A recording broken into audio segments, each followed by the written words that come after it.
Hello दोस्तों, नमस्ते। आज मैंने लाइसेंस बनाने के लिए आया है। अभी लाइन पे खड़ा हो रहा है। अभी हम लोग बहुत सारा आदमी है, ये देखो। और वहाँ पर लाइसेंस का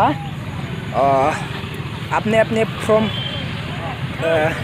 दे रहा है। अभी फाइनल हो गया है। अभी ड्राइविंग करना पड़ेगा। वो लोग बहुत खड़ा हो रहा है, खड़ा होकर। ये देखो, आगे भी बहुत सारा आदमी है, बहुत सारा आदमी आ रहा है। ये देखो, सभी को लाइसेंस चाहिए, बाइक और कार का लाइसेंस चाहिए। ये देखो, बहुत सारा आदमी है। और आगे भी दिखाने वाला हो, तुम लोग अच्छी तरह से देखते जाइए। ये देखो, कार भी है, कार। वो दोनों लड़की है, फास्ट है। वो दोनों लड़की है, आगे से चलाएगी। वो देखो। और ये देखो, यही है मीन। वहाँ पर बाइक चलाना पड़ेगा। इंटरव्यू चल रहा है अभी। इंटरव्यू वहाँ पर बाइक चलाना पड़ेगा।